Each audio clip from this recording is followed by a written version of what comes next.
Hello friends, स्वागत है इस चैनल पर। आज की इस वीडियो में हम लोग देख रहे हैं all railway exam special biology class का नेक्स्ट वीडियो। आपको पता है फ्रेंड्स कि इस चैनल पर बायोलॉजी, केमिस्ट्री और फिजिक्स से बनने वाले रेलवे में जितने भी प्रश्न हैं प्रीवियस ईयर के, उस सारे प्रश्नों को कराया जा रहा है। आप लोग इस चैनल से जुड़कर इन प्रश्नों को करें। ये सारे प्रश्न रेलवे में पूछे गए हैं और उन सारे प्रश्नों को भी व्याख्या कराया जा रहा है जिन्हें रेलवे में आने की संभावना है। देखिए, प्रश्न पूछा गया है कि नीलाई की भित्ति। देखिए, नीलाई क्या होता है? तो मानव हृदय के जो है, हृदय में जो है 4 कक्ष होते हैं।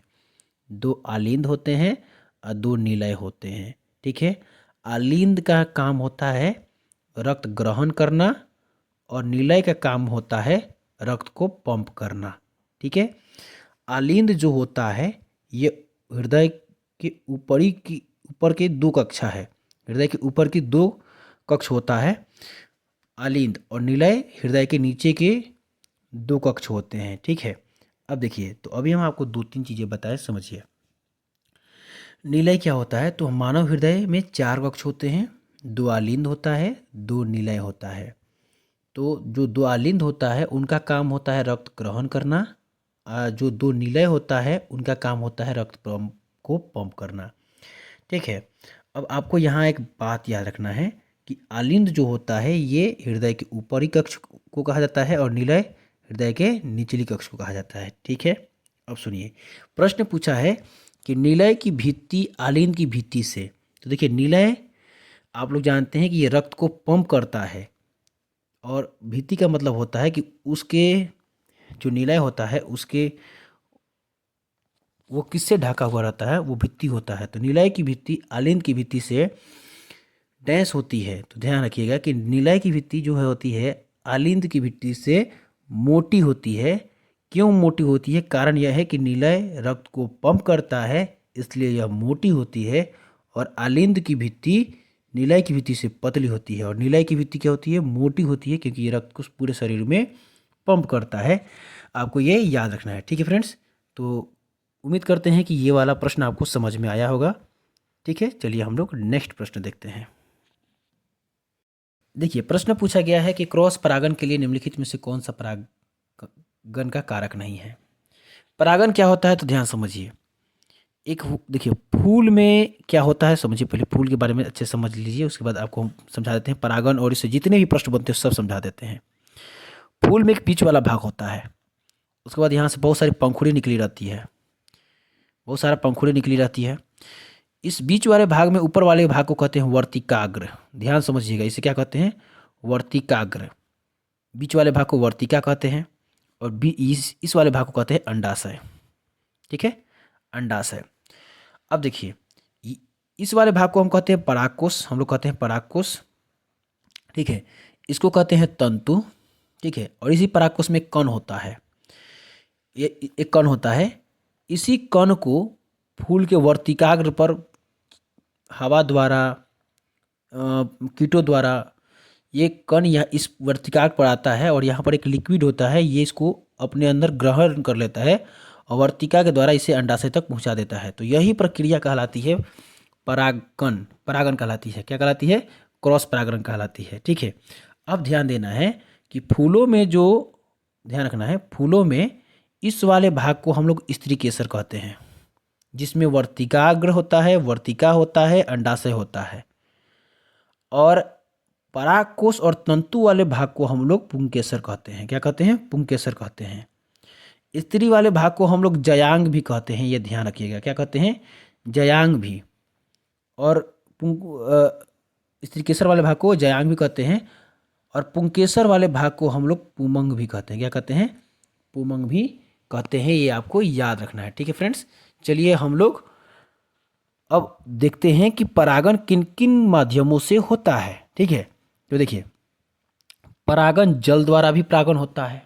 ठीक है, तो जल द्वारा भी परागण होता है। जल में रहने वाले पौधे में परागकण पानी के माध्यम से तैरकर कहाँ पहुँच जाते हैं? वर्तिकाग्र पर पहुँचते हैं। जानवर द्वारा भी होता है, मतलब कि कीट ओट ये सब जानवर में आएंगे। वायु द्वारा भी होता है, लेकिन पौधे द्वारा परागण नहीं होता है। एक पौधा दूसरे पौधा के वर्तिकाग्र पर परागकण को नहीं भेजता है। तो ध्यान रखना है तो क्रॉस परागण के लिए जल भी जिम्मेदार है, जानवर भी जिम्मेदार है और वायु भी, लेकिन पौधे नहीं हैं, ध्यान रखना है। ठीक है फ्रेंड्स, ये याद रखना है। चलिए हम लोग नेक्स्ट देखते हैं। देखिए प्रश्न पूछा गया है कि निम्नलिखित में से कौन सा विटामिन ए का उच्चतम स्रोत है। ध्यान से समझिए। संतरा तो आप लोग जानते हैं विटामिन सी का उच्चतम स्रोत है, ठीक है। और फूल गोभी के बारे में आपको पता होना चाहिए कि विटामिन ए इसमें पाया जाता है, लेकिन बहुत कम मात्रा में पाया जाता है। ध्यान रखना है कि यहाँ पूछा है कि कौन सा विटामिन ए का उच्चतम स्रोत है, तो गाजर याद रखिएगा। क्या याद रखिएगा? गाजर, ठीक है। इसमें बीटा कैरोटीन नामक एक पदार्थ होता है। गाजर में क्या होता है? बीटा कैरोटीन नामक एक पदार्थ होता है जो शरीर में विटामिन ए में परिवर्तित हो जाता है, जो शरीर में विटामिन ए में परिवर्तित हो जाता है। तो बीटा कैरोटीन जो पदार्थ होता है गाजर में, वो विटामिन ए में परिवर्तित हो जाता है, ये याद रखिएगा, ठीक है। अब चलिए यहाँ से कुछ आपको प्रश्न बताते हैं, उनको याद रखना है, जो कि रेलवे के एग्जाम के लिए बहुत ही इंपॉर्टेंट है। पहला आपको याद रखना है कि विटामिन का खोज किसने किया था, तो फंक ने किया था। किसने किया था? फंक ने किया था। विटामिन ए का खोज याद रखिएगा, मैकुलर ने किया था। मैकुलर ने ए और बी दोनों का खोज किया था, ये याद रखना है। ए और बी का दोनों का खोज किया था। विटामिन सी का खोज आप याद रखिएगा कि हाउकर्ट ने किया था। किसने किया था? हाउकर्ट ने किया था। विटामिन डी का खोज भी आप लोग याद रखिएगा कि विटामिन डी का खोज हॉपकिंस ने किया था। किसने किया था? हॉपकिंस ने किया था विटामिन डी का खोज, ठीक है। उसी तरह विटामिन ई का खोज भी आप लोग याद रखिएगा कि विटामिन ई का खोज जो किया था हर्बर्ट ने किया था। किसने किया था? हर्बर्ट ने किया था। और विटामिन के का खोज किसने किया था? तो हेनरिक डम ने किया था। हेनरिक डम ने किया था, ठीक है। अब देखिए विटामिन ए बी का खोज मैकुलर ने किया था, सी का खोज हाउकट ने किया था, और डी का खोज हॉपकिंस ने किया था, और विटामिन ई का खोज हर्बर्ट ने किया था। विटामिन के का खोज हेनरिक डम ने किया था, और विटामिन का खोज फंक ने किया था, ये भी आपको याद रखना है। और विटामिन ए जो है सबसे प्रचुर मात्रा में पाया जाता है गाजर में, ठीक है, ये याद रखना है। और सी नींबू में पाया जाता है, और डी दूध में पाया जाता है, ये आपको याद रखना है सबसे अधिक। चलिए हम लोग नेक्स्ट देखते हैं। देखिए प्रश्न पूछा गया है कि नर और मादा युग्मक आपस में मिलकर क्या बनाते हैं। आपको याद रखना है कि जो नर युग्मक होता है वो शुक्राणु होता है। नर युग्मक जो होता है वो शुक्राणु होता है, एक छोटा सा कोशिका पूंछ वाला होता है, शुक्राणु होता है। मादा युग्मक जो होता है अंडाणु होता है। मादा युग्मक क्या होता है? अंडाणु होता है। जब नर युग्मक और मादा युग्मक आपस में मिलता है तब इससे बनता है युग्मज। और यही प्रश्न पूछा है कि नर और मादा युग्मक आपस में मिलकर क्या बनाते हैं, तो युग्मज बनाते हैं, ठीक है। और यही युग्मज विकसित होकर भ्रूण बनता है। क्या बनता है फ्रेंड्स? भ्रूण बनता है। और यही भ्रूण जो है फिर शिशु बनता है। यही भ्रूण क्या बनता है? शिशु बनता है, ये आपको याद रखना है, ठीक है। तो ये प्रश्न आपको याद रखना है। और देखिए उसके बाद गर्भ क्या होता है? गर्भ का आपको पता होगा कि यह मादा का प्रजनन अंग होता है, नर का नहीं, मादा का प्रजनन अंग होता है, जहाँ भ्रूण का विकास होता है, यहीं पे भ्रूण का विकास होता है। और शुक्राणु क्या होता है? तो ये आपको पता होगा, ये नर युग्मक है, और अंडाणु ये मादा युग्मक है, और शुक्राणु नर युग्मक है। और एक छोटी ये कोशिका होती है, पूंछ वाली एक कोशिका होती है शुक्राणु, ठीक है। आपको ये याद रखना है, ठीक है फ्रेंड्स। चलिए हम लोग नेक्स्ट देखते हैं। ये गोल होता है और ये पूंछ आकार का होता है, ठीक है, ये याद रखिएगा। चलिए हम लोग नेक्स्ट देखते हैं। देखिए प्रश्न पूछा गया है कि इनमें से कौन सा हार्मोन मानव रक्त में शर्करा की मात्रा को नियंत्रित करता है। बताना है कि इसमें से कौन सा हार्मोन। तो इनमें से इंसुलिन जो हार्मोन है वो मानव रक्त में शर्करा की मात्रा को नियंत्रित करता है, ठीक है। और इंसुलिन के बारे में हम बता रहे हैं, इससे पहले आपको समझिए कि इंसुलिन का जो स्रावन होता है ये स्रावित किससे होता है। तो इंसुलिन अग्नाशय से स्रावित होता है, अग्नाशय से स्रावित होता है। और इंसुलिन में पूछा जाता है कि कौन सा धातु पाया जाता है, तो इंसुलिन में जस्ता धातु पाया जाता है, ठीक है। फिर पूछा जाता है कि अग्नाशय से, और अग्नाशय के बारे में याद रखना है कि अग्नाशय जो है शरीर का दूसरी सबसे बड़ी ग्रंथि है, पहली सबसे बड़ी ग्रंथि यकृत है, ये आपको याद रखना है, ठीक है। अब देखिए अग्नाशय के अल्प श्रावण से यानी कम श्रावण से कौन सा रोग होता है, ये भी पूछा जाता है। मधुमेह नामक रोग होता है, डायबिटीज होता है, इंसुलिन के अल्प श्रावण से मधुमेह नामक रोग होता है, इंसुलिन के अल्प श्रावण से। अगला, इंसुलिन का खोज किसने किया था? तो बैटिंग ने किया था, ये सब याद रखिएगा। खोज किसने किया था? तो बैटिंग ने किया था। तो देखिए, इंसुलिन से बहुत सारे प्रश्न याद रखिए। पहला, इंसुलिन का स्रावन जो होता है अग्नाशय से होता है। अग्नाशय शरीर की दूसरी सबसे बड़ी ग्रंथि है और यह मिश्रित ग्रंथि का भी उदाहरण है। इंसुलिन में कौन सा धातु पाया जाता है? ये रेलवे में पूछा गया प्रश्न है। जस्ता धातु पाया जाता है। इंसुलिन की कमी से कौन सा रोग होता है? तो मधुमेह नामक रोग होता है, यानी डायबिटीज होती है। और इसके खोजकर्ता का नाम क्या है? तो बैटिंग है। ठीक है, इंसुलिन से इतना आपको याद रखना है। अब चलिए हम अग्नाशय के बारे में कुछ बातों को बताते हैं, आपको ये याद रखना है। ठीक है, तो देखिए, अग्नाशय में जो है, अग्नाशय में जो है एक विशेष प्रकार की कोशिकाएं होती है। ठीक है, एक विशेष प्रकार की होती है। इसमें 3 तरह की कोशिका होती है, आपको याद रखना है।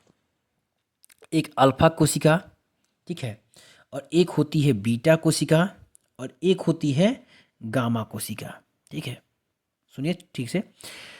अग्नाशय में जो होता है 3 तरह की कोशिकाएं होती है। एक अल्फा कोशिका होती है, एक बीटा कोशिका होती है और एक गामा कोशिका होती है। इन तीनों से प्रश्न आता है रेलवे में, ध्यान रखिएगा।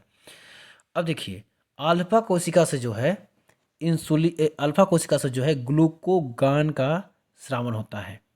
ग्लूकोगान का स्रावन होता है। बीटा कोशिका से इंसुलिन का स्रावन होता है, याद रखिएगा। ठीक है, ये सारा प्रश्न पूछा गया है। और गामा कोशिका से जो है सोमेटोस्टेटिन का स्रावन होता है। ये भी एक हार्मोन है। सोमेटोस्टेटिन का जो है स्रावन होता है।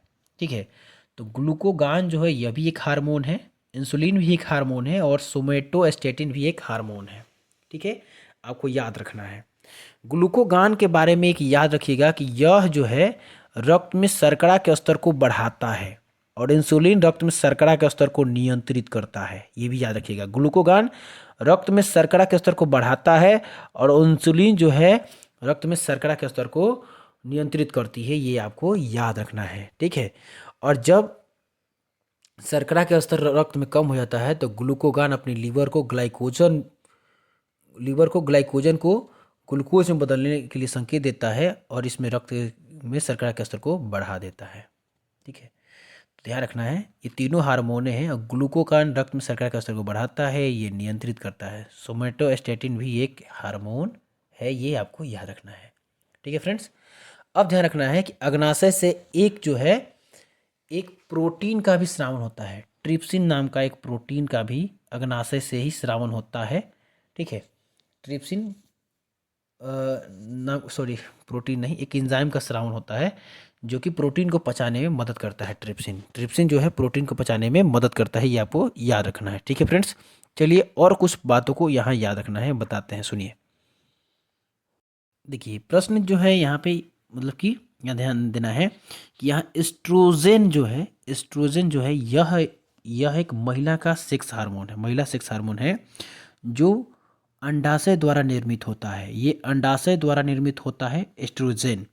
और टेस्टोस्टेरोन जो है ये एक पुरुष सेक्स हार्मोन है जो वृषण द्वारा क्या होता है, विवृषण द्वारा निर्मित होता है। ये अंडाशय द्वारा निर्मित होता है एस्ट्रोजन और ये वृषण द्वारा निर्मित होता है। ये पुरुष हार्मोन है। ठीक है, ये पुरुष प्रजनन कार्य में मदद करता है और ये महिला प्रजनन कार्य में एस्ट्रोजन मदद करता है, ये आपको याद रखना है।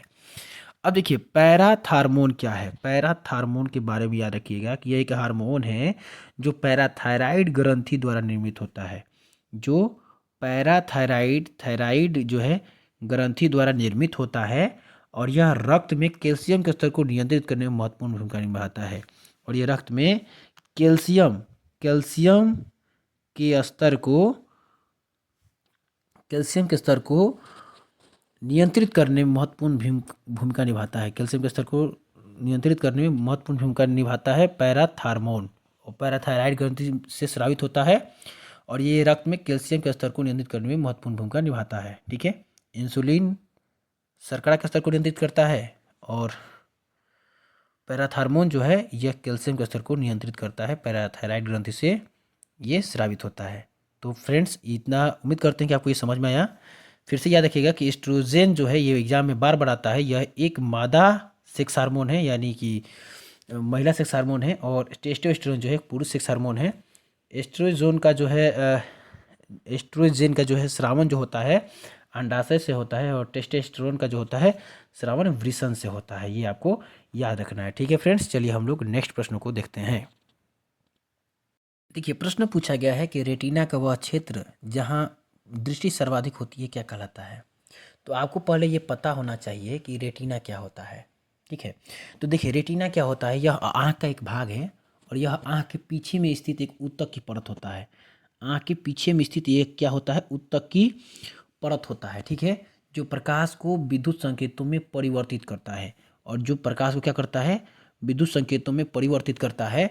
और इन विद्युत संकेतों को ऑप्टिक्स तंत्रिका द्वारा, इन विद्युत संकेतों को ऑप्टिक्स तंत्रिका द्वारा जो है मस्तिष्क तक भेजता है, और मस्तिष्क क्या करता है, इस वस्तु उस प्रतिबिंब को सीधा करके हमको दिखाता है। ठीक है, तो अब आपको ध्यान रखना है कि रेटिना के बारे में। तो रेटिना का वह क्षेत्र जहाँ दृष्टि सर्वाधिक होती है, तो देखिए रेटिना का वह क्षेत्र जहाँ दृष्टि सर्वाधिक होती है उसे हम लोग गर्तिका कहते हैं। क्या कहते हैं, गर्तिका कहते हैं। ठीक है, और गर्तिका के बारे में याद रखना है कि देखिए रेटिना में जो है दो तरह की कोशिकाएं होती हैं। रेटिना में दो तरह की कोशिकाएं होती है।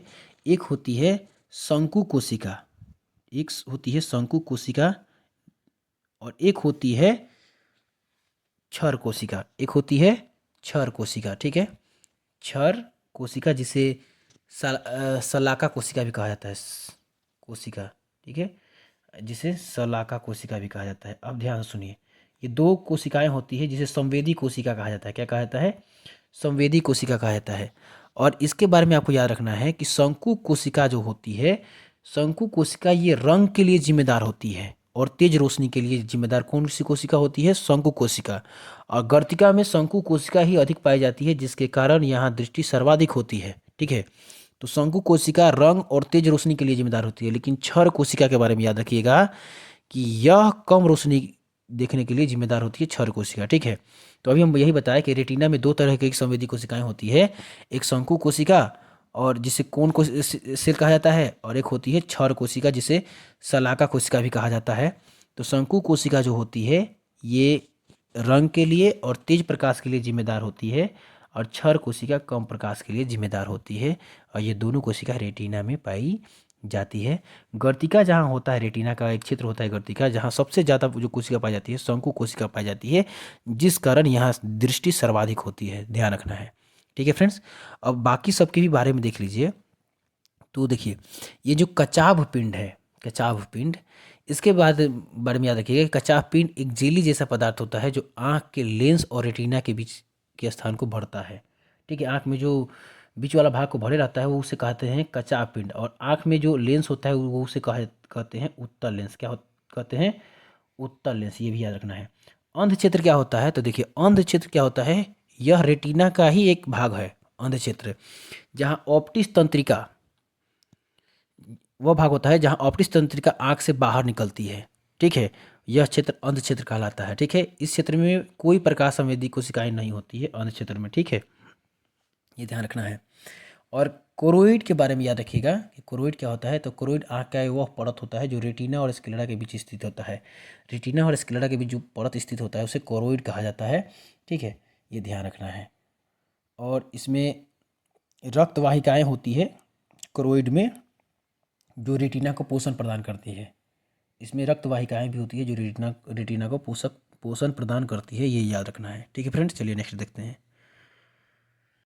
देखिए प्रश्न पूछा गया है कि ऊर्जा का उपयोग करते हुए पाइरूविक का विघटन कहाँ होता है। तो ऊर्जा का उपयोग करते हुए पाइरूविक का विघटन जो होता है माइटोकॉन्ड्रिया में होता है, ऑक्सीजन की उपस्थिति में और ऑक्सीजन की अनुपस्थिति में। लेकिन ध्यान रखना है कि ऑक्सीजन की अनुपस्थिति में पाइरूविक का विघटन आंशिक होता है। ठीक है, और लैक्टिक एसिड और एथेनॉल जैसे उत्पाद बना देता है ऑक्सीजन की अनुपस्थिति में। ध्यान रखना है। और माइटोकॉन्ड्रिया जो होता है कोशिका का पावर हाउस है, इसे ऊर्जा घर भी कहा जाता है क्योंकि यहाँ से ऊर्जा का उत्पादन होता है कोशिका में। ठीक है, तो ये कोशिका का ऐसा कोशिकांग है जहाँ से ऊर्जा का उत्पादन होता है, इसीलिए इसे पावर हाउस भी कहा जाता है कोशिका का। ठीक है, नाभिक के बारे में भी याद रखिएगा कि इसे कोशिका का ब्रेन कहा जाता है। ठीक है, कोशिका का ब्रेन इसे कहा जाता है, या कोशिका का मस्तिष्क भी कहा जाता है, जिसमें डीएनए और आरएनए होता है। ठीक है, अग्नाशय के बारे में याद रखिएगा, अग्नाशय मानव शरीर की दूसरी सबसे बड़ी ग्रंथि है। ठीक है, जो कि इंजाइम और हार्मोन स्रावित करती है। इंजाइम में बताए थे ट्रिप्सिन, एंजाइम में ट्रिप्सिन और हार्मोन में बताए थे ग्लूकोगान, इंसुलिन और सोमेटोस्टेटिन। ठीक है, यकृत के बारे में याद रखिएगा कि ये मानव मतलब कि यकृत क्या होता है, मानव शरीर का सबसे बड़ा जो ग्रंथि होती है वो क्या होती है, यकृत होती है, ये याद रखना है। ठीक है फ्रेंड्स, तो ये वाला प्रश्न का आपका राइट आंसर क्या होगा, ऊर्जा का उपयोग करते हुए पायरिक का विघटन कहाँ होता है, तो माइटोकॉन्ड्रिया में होता है, ये याद रखना है। ठीक है, चलिए हम लोग नेक्स्ट देखते हैं। देखिए प्रश्न पूछा गया है कि पुंकेजे तंतु डैश में विशिष्ट होता है। तो देखिए जो हमारा हृदय होता है, चार कक्ष वाला हृदय मानव शरीर का होता है, दो आलिंद होता है, दो निलय होता है। तो निलय में होता है पुंकेजे तंतु, हृदय में स्नायु एक तंतु है जो संकेत देता है कि हृदय को नियमित रूप से धड़काते रहे या मतलब कि पंप करते रहे। पुंकेजे तंतु के कारण ही हृदय नियमित रूप से पंप करती है, और ये खराब होता है तो हृदय में हृदय के मतलब कि निलय के पंप करने में क्या होती है, अनियमितता आती है और निलय ठीक से पंप नहीं कर पाता है। ठीक है, तो ध्यान रखना है कि पुंकेजे तंतु ही एक ऐसा तंतु होता है जो ये संकेत देता है कि रक्त निलय रक्त का पंप करते रहे। ठीक है, तो निलय को पंप करने का संकेत देता है पुंकेजे तंतु, और ये हृदय में एक स्नायु तंतु है, ये याद रखना है। ठीक है फ्रेंड्स, चलिए हम लोग नेक्स्ट देखते हैं। देखिए प्रश्न पूछा गया है कि निम्नलिखित में से कौन सा कोलेस्ट्रॉल का उल्लेख नहीं करता है। तो कोलेस्ट्रॉल पहले समझिए क्या होता है। ठीक है, तो कोलेस्ट्रॉल रक्त एक तरह का वसा होता है, एक तरह का क्या होता है, यह वसा होता है, ध्यान रखना। फैट होता है जो हमारे खून में पाया जाता है। कहाँ पाया जाता है, ये कहाँ पाया जाता है, हमारे ब्लड में पाया जाता है।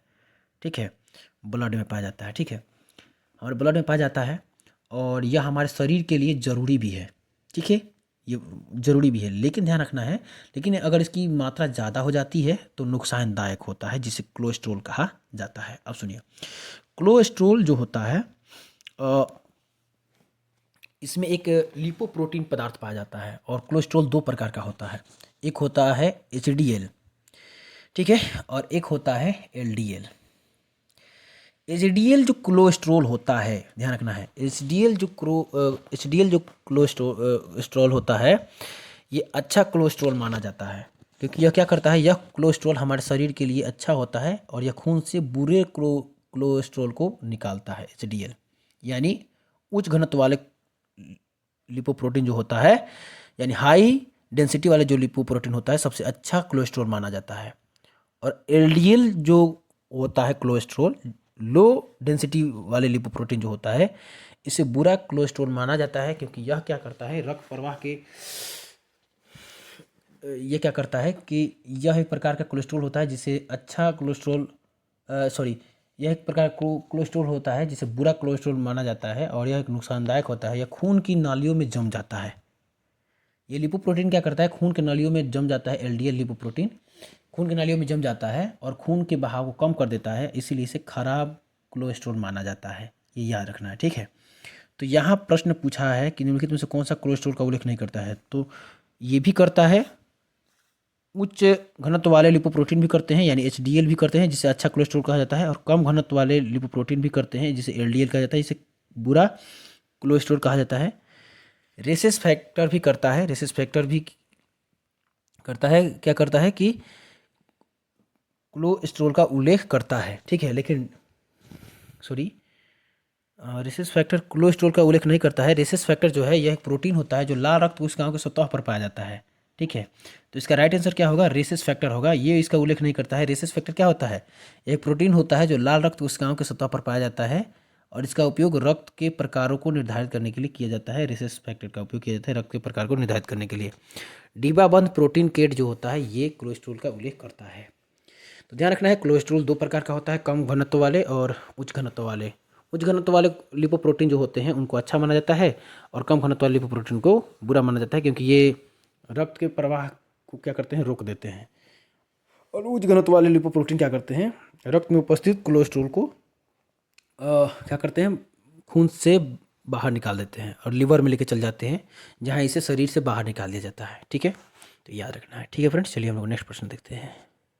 देखिए प्रश्न पूछा गया है कि पाचन के दौरान पीत की भूमिका होती है। तो देखिए पीत कहाँ से स्रावित होता है, तो ये लीवर से स्रावित होता है, और लीवर में बनता है और पित्ताशय में जमा हो जाता है। लीवर में स्रावित होता है और पित्ताशय में जमा हो जाता है। अब सुनिए ध्यान से, पीत में कोई एंजाइम नहीं होता है लेकिन इसे पीत अम्ल कहते हैं। पीत में कोई एंजाइम नहीं होता है लेकिन इसे पीत अम्ल कहते हैं। और ये पीत अम्ल क्या करता है, पीत अम्ल छोटे छोटे वसा को छोटे छोटे बूंदों में तोड़ता है। पीत अम्ल क्या करता है, वसा के छोटे छोटे बूंदों में तोड़ता है, जिसे हम लोग क्या कहते हैं, वसा के पायसीकरण कहते हैं। क्या कहते हैं, इसे वसा का पायसीकरण कहा जाता है या वसा का पायसीकरण कहते हैं। ठीक है, तो पाचन के दौरान पीत की भूमिका क्या होती है, तो पीत कहाँ से पहले स्रावित होता है ये पहले समझिए। तो पीत क्या कहाँ स्रावित होती है, यकृत से स्रावित होती है, पित्ताशय में एकत्रित होती है।